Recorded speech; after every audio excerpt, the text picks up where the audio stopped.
Welcome to Beautiful Thrift Homemaking. I'm Linda, and I'm going to be reading 2 chapters from a vintage cookbook that was published in 1917.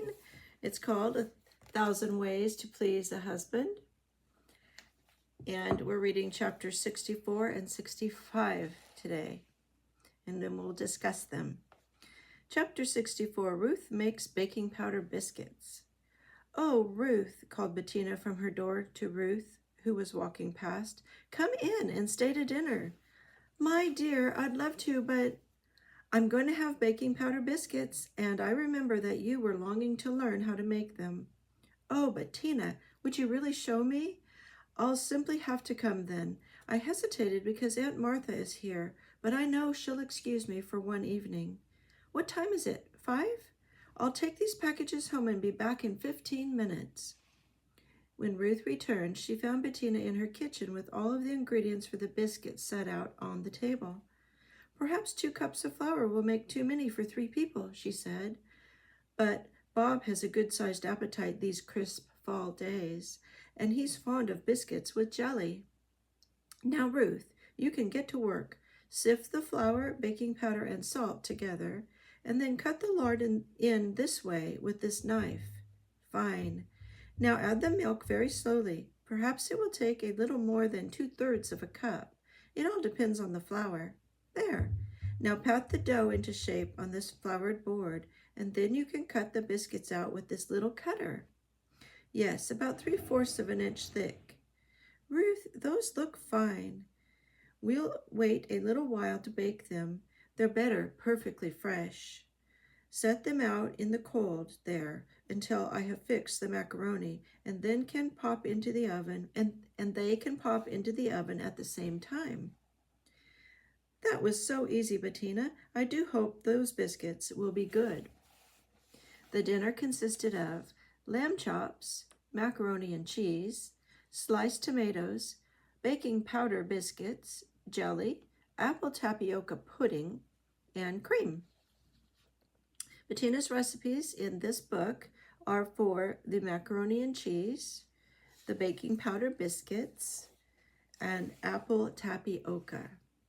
And now we'll read chapter 65 before we discuss the 2 chapters. Plans for the wedding. "Oh, Bob, I can hardly wait to tell you all of Alice's wonderful plans," said Bettina. "Don't wait then. Say, these are my favorite potatoes, all right." "Well, what about the wedding? All the gowns are being made, I suppose?" "Yes, indeed. You know the 4 bridesmaids are to wear lavender malin over lavender taffeta, very fluffy and short. Can you picture them in your mind, Bob?" "Not exactly, but then go on." "Well, they're nearly finished. I saw them today, and they're lovely. The girls are to carry lavender malin muffs, too, the round kind with fluffy bows at each end, and little pink rosebuds around the hand, you know. Then a corsage bouquet of violets with a pink rose in the center will be pinned on each muff. The bridesmaids will also wear lavender malin hats with fluffy tam o'shanter crowns and pink rosebuds around them." "Is that what you'll wear?" "No, Lillian and I are the matrons of honor, and we will be all in white, with white muffs and corsage bouquets of pink roses on them. Won't that be lovely? I don't know yet whether Lillian's little Elizabeth, who will scatter rose petals from a fluffy, long-handled basket, is to wear pink or white. Oh, I wish you might have seen the girls this afternoon. We tried on our dresses and planned the hats and muffs. I shall begin my muff this evening. Won't that be exciting?" For dinner that night they had pork chops, Bettina's potatoes, date bread, butter, head lettuce, French dressing, chocolate sponge cake, and coffee. And here we have Bettina's recipes for Bettina's potatoes, date nut bread, chocolate sponge cake. Yep. And so join me in a second and we will discuss these 2 chapters. All right, please join me as we discuss chapters 64 and 65 in the month of October. So, do you remember that Ruth and Alice and Bettina had been at a luncheon that Alice gave? And Ruth had seen Alice give baking biscuits a try, and now it's her turn to learn. Alice saw this, that Ruth wanted to learn, and so she provided the opportunity for Ruth by giving her a little baking lesson. We have some tips on baking biscuits in this chapter. We have that the flour was sifted with the baking powder and the salt, and then the lard was cut in with a knife. And you might use a pastry blender or a fork, but the idea is not to do too much melting of the lard or butter, or whatever you're using, shortening. Hopefully you're using butter. And then some milk was added very slowly to make the dough form.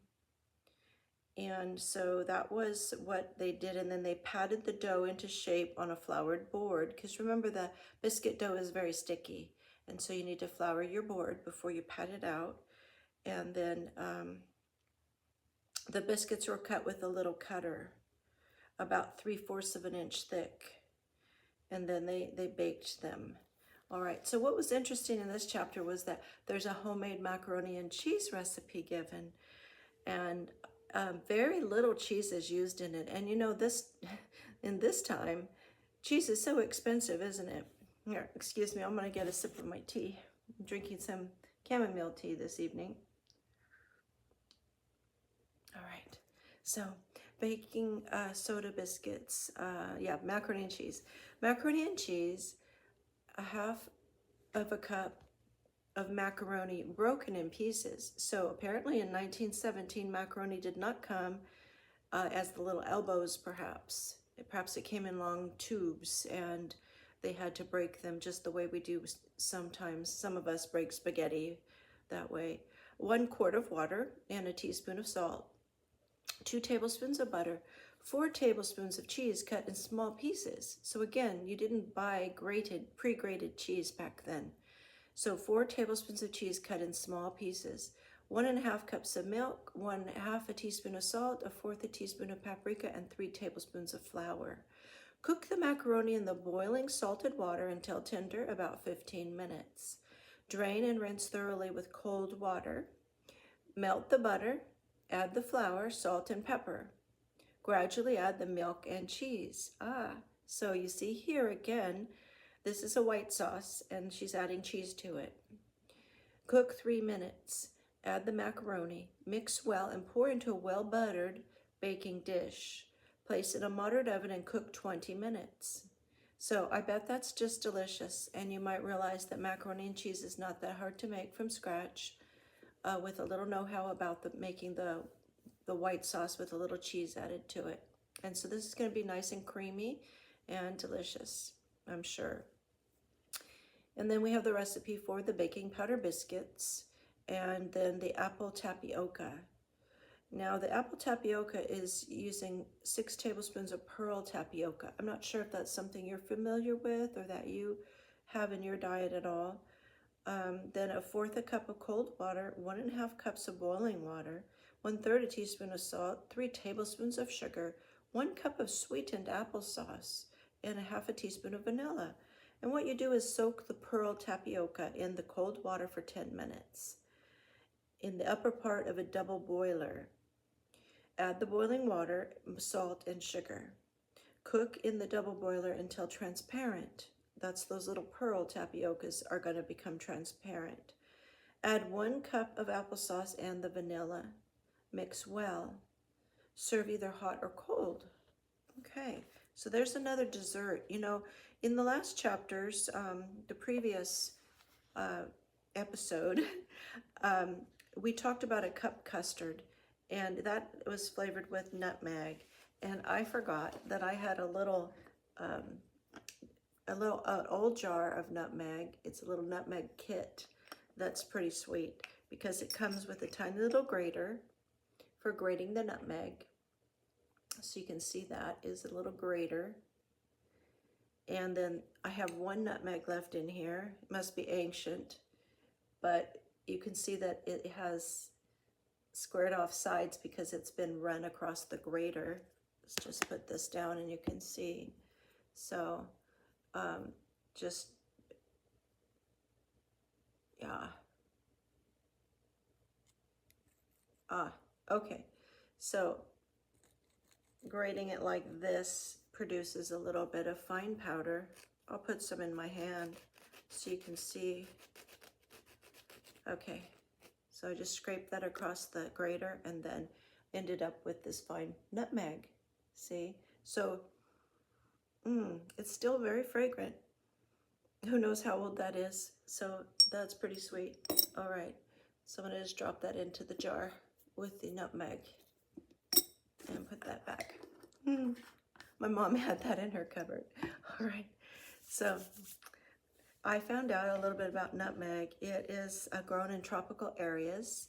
It's from a tree that has a fruit that's somewhat like a peach or an apricot, where it has like a pit in the middle, and that pit is those nutmegs. Those are like the center of the fruit, and then the outer part of that nutmeg is ground into a powder that is the seasoning that we call mace, M-A-C-E.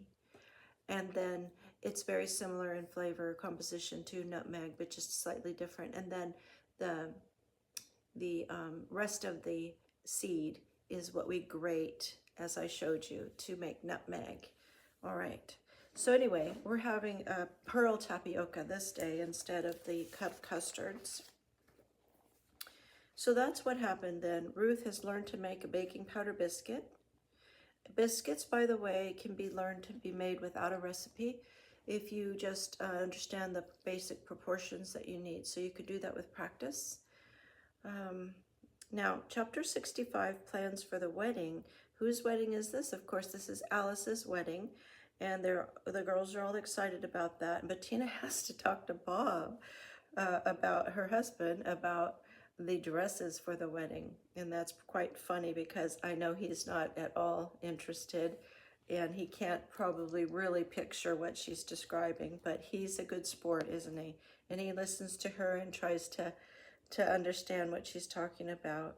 Now, there was a fabric mentioned in here. The girls are carrying lavender mullein muffs. The mullein is a certain kind of fabric. It's lightweight and sheer. It's usually made from nylon or polyester. So yes, they had artificial fabrics back then. And it is used for overlays and veils. It has a delicate appearance and it seems like a fine mesh. So that's going to go over another type of fabric. And I think she might have said taffeta. Where was that? Yes. So they're going to have lavender mullein over lavender taffeta. And it's going to be very fluffy, short and bridesmaids dresses. And then the matron of honor and the bride's sister, who's also a matron of honor, they will be wearing white. Now, did you notice they have muffs? And I thought, well, I wonder if that would be really, really pretty in a wedding in the winter time. The muffs are those little things you set your hands into to keep warm, and they're fluffy. And both hands go into them. It's just a little fluffy tube. And both your hands go in, and then you have that fluff wrapped around. So Bettina's going to make hers. She's going to get started on it that night. And it's going to be decorated also. That was interesting. So with little roses and such. Okay, the recipes. Bettina's potatoes. 2 portions would be made from 1 cup of cold cooked potatoes diced, 1 tablespoon of butter, and 1.5 tablespoons of flour, 1 tablespoon of pimento cut up, 1 piece of soft cheese, a 1-inch cube, and a half a teaspoon of salt. Melt the butter, add the flour, cheese, and salt, mix well, and add the milk gradually. Making a white sauce, aren't we, with a little cheese in it. Cook until thick and creamy. Add the pimento and potatoes. Serve hot. Okay, so that's a creamed kind of potato dish because the potatoes are already cooked.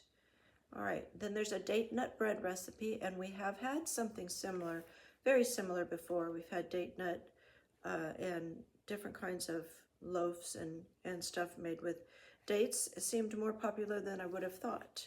So, because I think this book was maybe originated more in the East Coast. And I know out here in the West, we have dates down in the hot desert area. Dates are grown in parts of California and Arizona. So we do have them in the West, but I didn't realize that dates had made their way out across the country in 1917. But this recipe calls for 3 tablespoons of chopped dates and 4 tablespoons of nut meats. And then it's a half whole wheat flour and a half white flour. The whole wheat flour is called graham flour, like graham crackers. And then the sugar is a brown sugar, a light brown sugar. So if you want to know that recipe, it is date nut bread for 12 pieces, 1 cup graham flour, 1 cup white flour, a half a cup of sea sugar, that is your light brown sugar, 1 teaspoon of salt, 4 tablespoons of nut meats, 3 tablespoons of chopped dates, 3 teaspoons of baking powder, and 1 cup of milk. Mix the ingredients in the order given. Place in a well-buttered bread pan and bake in a moderate oven for 35 minutes. So that seems pretty straightforward. And then there's a chocolate sponge cake as well. Now I wonder, it seems interesting that it looks like they serve butter on the date bread, and it was next to the potatoes and the pork chops and the lettuce with the French dressing. And then for dessert, perhaps they have the chocolate sponge cake with some coffee. All right, chocolate sponge cake, 14 cakes. So these are baked in the little gem pans, which we decided were like muffin pans, but with a little bit more of a form decoration around the edge. All right, so you're gonna cream 5 tablespoons of butter and add 1/3, I think it says 1/3, it might say 1/8. I really think it says 1/8 a cup of sugar. Stir in 1 egg and beat well. Add 1 teaspoon of cinnamon, 1/4 teaspoon cloves, 3 teaspoons of baking powder, 4 tablespoons of cocoa, 1 cup of flour, 1/2 teaspoon of vanilla, and 1/2 a cup of cold water. Beat vigorously for 2 minutes. Bake in well-buttered gem pans, G-E-M, gem pans, for 18 minutes. Serve warm if desired. All right, so that's it for chapters 64 and 65, and I hope you enjoyed hearing a little bit about nutmeg and its source, and about how you can grate your own nutmegs if you'd like it to be especially fresh, then you could do that. And we'll see you next time as we continue with quite a few more chapters in the month of October. All right, God bless you.